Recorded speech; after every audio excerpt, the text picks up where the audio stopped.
He is a dynamic professional with an experience of over 3 days in strategic litigation, IPR laws, labor law, information technology laws, mergers and acquisitions, arbitration law, IPC and SURFACE, statutory, secretarial, RBA and regulatory compliances. He has headed legal positions and general legal counsel in big conglomerates and nurtured over 800 plus corporate lawyers across India. Let's give him a round of applause for him. He served as a director in Finance Companies Association of India and has extensive exposure in various civil, criminal, revenue and commercial matters. He is a commerce graduate with a PhD in law. He is a postgraduate diploma holder in cyber law as well. He is well known among legal fraternity across India. I invite Dr. S. Vasudevan to share his insights on victim Woes.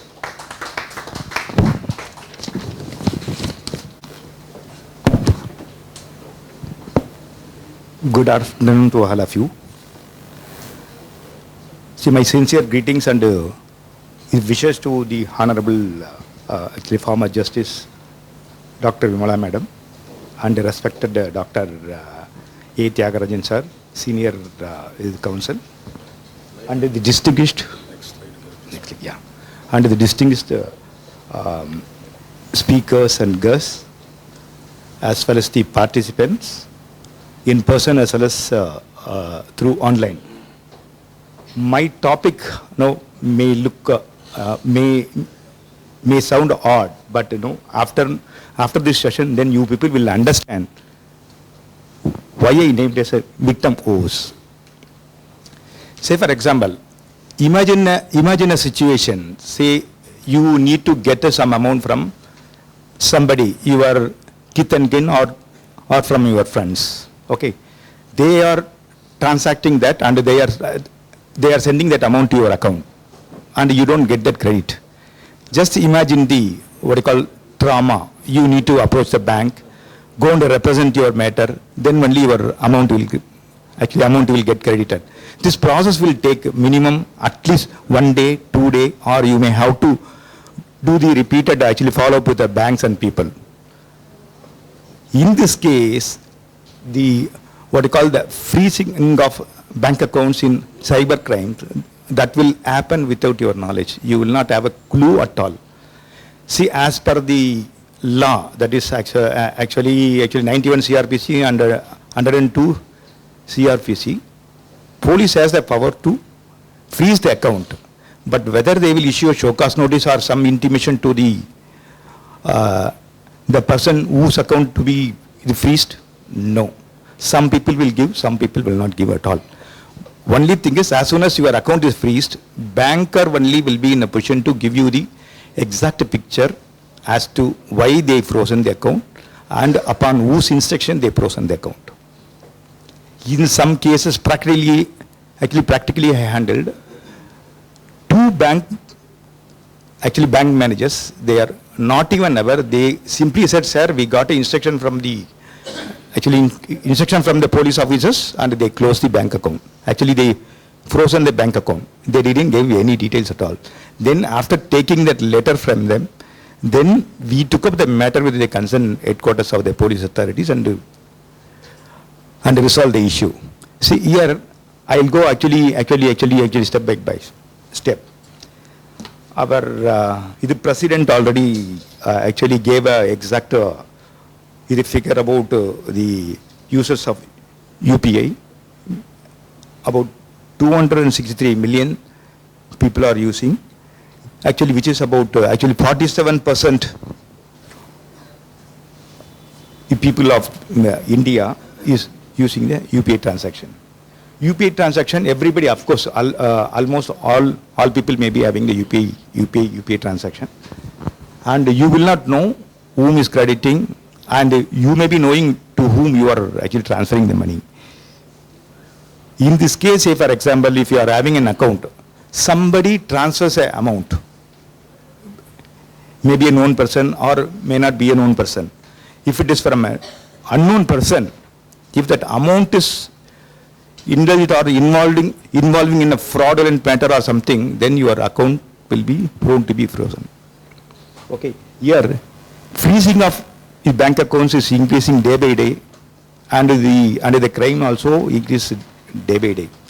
Because no need to say, because if new starter, whoever having the mobile, they are activating the UPI and they are using it, and lot of apps are coming. No, if you use the app, including the what you call Insta, Facebook, everywhere, there will be a request and things like that. So if you even if you purchase something, or if you face something, and if that amount is not coming, they will ask whether actually the amount is to be refunded. There are fake, what you call, people who are having the account in the in social media. If you transact, and if they transact that amount, actually if they transfer that amount, your account may be liable to be frozen. See, literally victims are being demonetized. Actually, once the account is frozen, you cannot do anything, you cannot withdraw, you cannot transfer. And some people were telling, no, you can open a new account. You can open a new account. Then what will happen to the amount which is actually lying in the account? Okay. And the burnt of account freezing, almost, it will not see whether it's a poor man and a rich man, corporate or individual or any entity. Simply they will know, they have to feel and they have to face the burnt. And banks are, simply they will not freeze the account, because they need to get the instruction from the police authorities or from the state authorities authorizing them to freeze. See, here actually there is a technical question. Police may direct the bank authorities to freeze the account, bank will freeze the account. We may ask why the police authorities are not asking the bank to freeze only that particular amount, and why they are actually freezing the entire money. See, here actually technically, if the police has conducted a thorough inquiry and investigation and things, they can instruct the bank to freeze that particular amount. In the event they have actually suspicion, or no, they are halfway of the investigation things, they have every right to freeze the account, because they have to conduct the inquiry and things like that. After that only they can give instruction to the banks to unfreeze the account. Okay. Then see, if you take any states, and the police people, they are having a separate SOP to handle freezing of the bank accounts. But we need to check whether they are strictly actually following, and whether that SOP is friendly to the innocent victims. Because practically I handled 2-3 cases. In the 3 cases, police are actually supported really well. But invariably it will not happen in a day or two. It may take a long time, in fact. But see, if it is actually happening to an individual, there is no clue how they can unfreeze the account, how long it may take, because they have to run actually post to the pillar, and they have to actually struggle a lot. Like actually our earlier speaker said, actually one incident that happened in Gujarat, and he had a lot of trouble in approaching the people and actually get the things done. In one incident, actually what happened, there is a big company which has about 8,000 plus employees, and they are dispersing loans to several thousands of people in a day, and they were having a huge amount in the sense in crores. I don't want to mention exactly the amount. There were one entry, that is one of its actually customer, they have about actually 5 lakh plus customers. One of its customer remitted 30,000 rupees into their account, and that guy is a fraudulent guy. He was involving in a fraudulent, in a fraud, and he had transferred the money to his account. It is a statutory, he is obligated to actually pay the amount to the company. He made the payment. The cybercrime police at that particular state, they gave an instruction to our headquarters at Chennai to freeze the bank account of the particular company. That headquarters of the Chennai police, they gave instruction to the local police to freeze the account. and the local police gave the instruction to the head office of the bank. Most of the banks are in actually in Bombay only, and they gave the instruction to the Bombay headquarters to freeze the account. In turn, the Bombay-based bank, they gave instruction to the local branch, and they froze the account. We took up the matter with them, and they gave only one clue, and they shown a letter from headquarters. They said, very categorically, they said, sir, we got an instruction from the headquarters as well as from the inspector of police to freeze the entire account. We made a play. Say, for example, it is only a small amount. It could be a small amount only. Then see, actually from that account, there will be a lot of disbursement will be happening to the customers, to the employees, as well as to the vendors.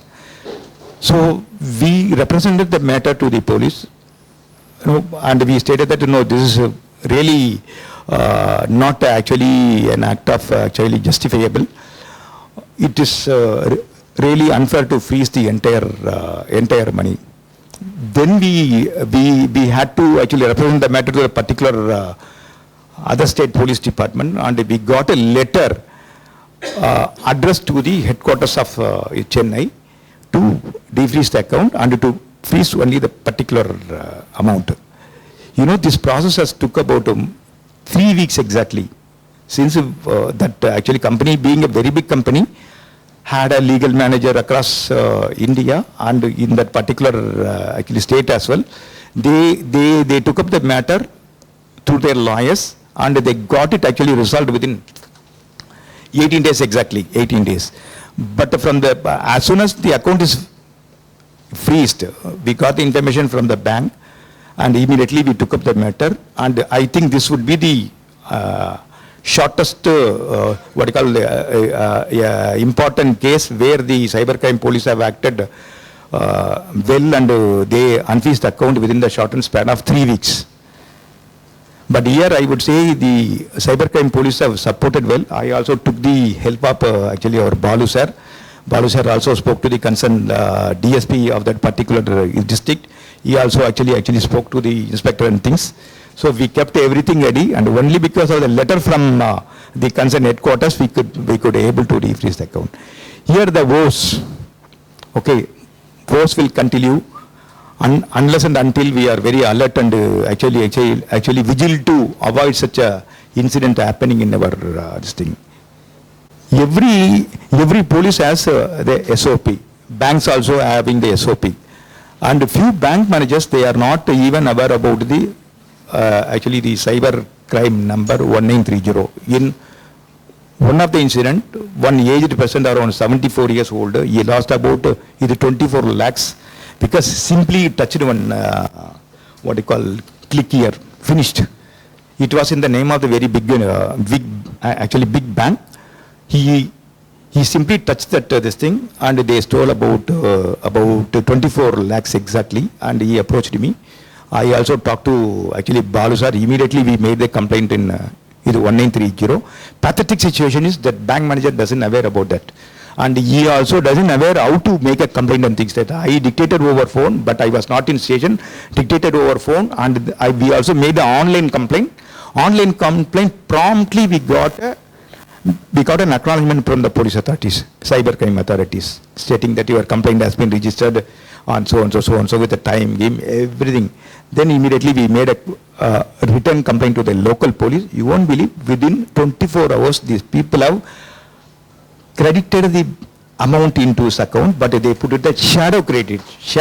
They have not released the credit because these bankers were insisting for the FIR copy. Why the banks is insisting for a FIR copy? They have to investigate the matter. Even if I don't lose my money, I can also transfer it to somebody. I can go on to lodge a complaint stating that actually somebody stole money from my account. So this should not happen, and this kind of cheating should not happen. That is why the bank is insisting for a FIR, confirming the theft from that from the bank account. So these are all the process. Everybody should know, aware about the simple processes. First and foremost thing, as everybody said, we have to call 1930 and lodge official complaint. then you take a written complaint, go and approach the local, actually, the cybercrime police, as well as to the bank. You give it to them. 99% they are giving excellent support. Here and there there will be some comments, no, they don't support and things, they ask money and things. See, that and all immaterial. According to me, I met a good people only, so they have done it within a short span of time. This would be the taking for everyone in the event they come across such a freezing of a bank account in cybercrime matter. Then, it's a little actually technical one.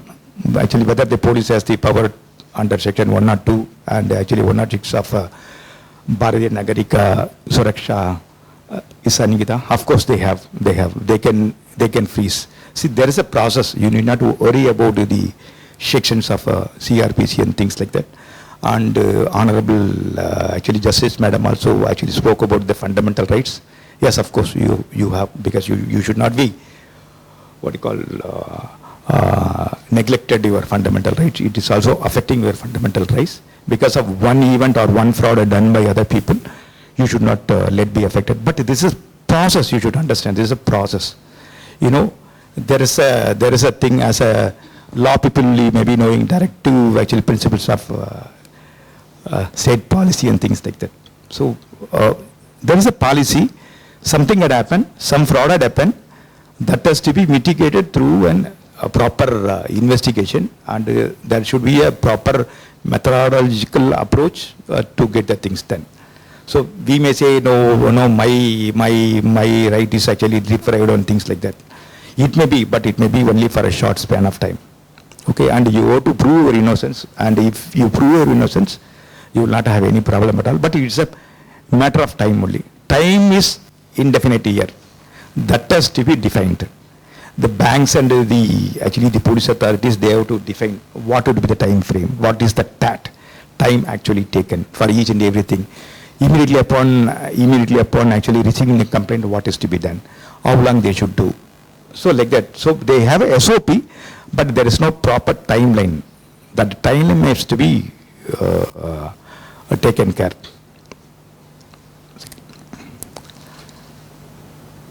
Actually, this is all my practical thing. Actually, whatever I explained, it is there in the PPT only.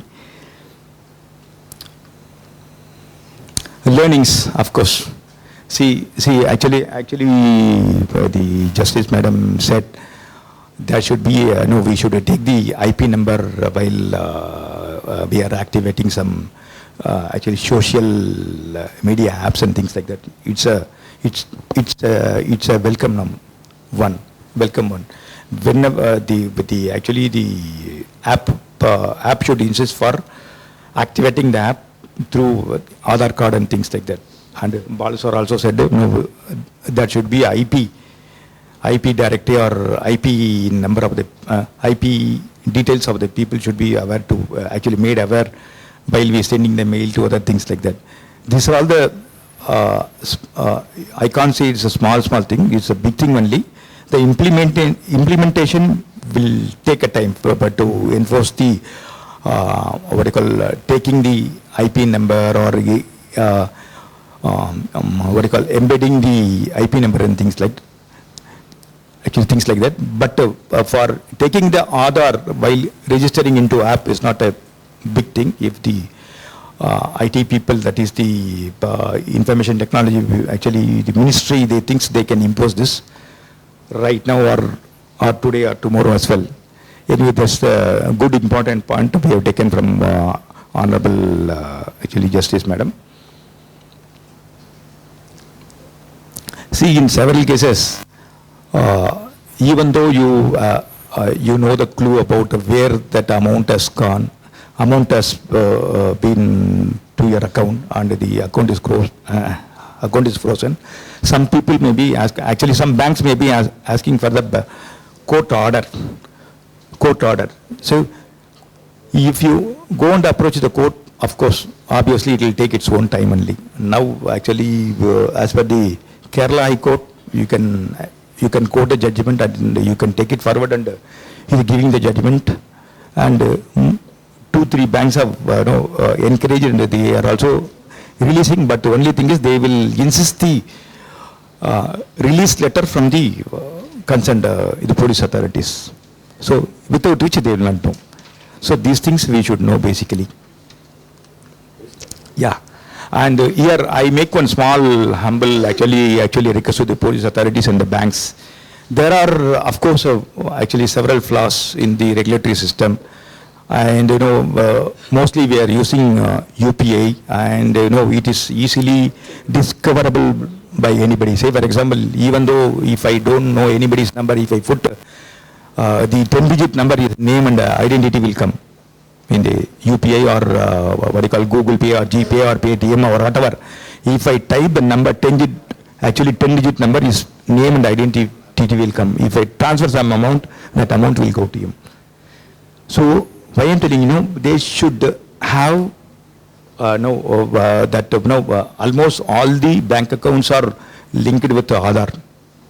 Okay, so I request the bank to have the standard SOP, and they need to follow while opening the account and while they are activating the UPI payment and things.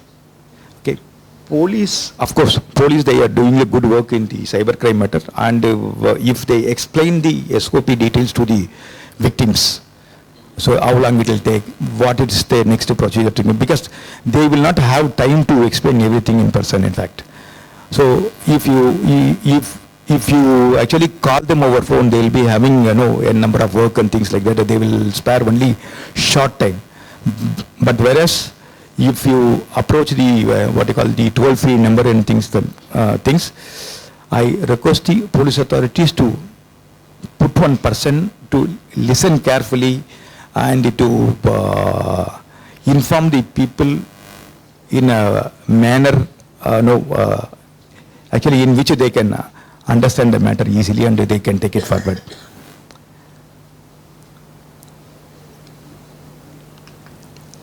Thanking you. Thanks.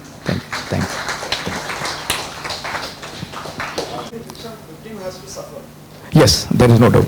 Yeah. It is actually a matter of time only. No, alternative in the thing. Yeah, alternative in the things. No, SOP has to be. Yeah, SOP. Yeah.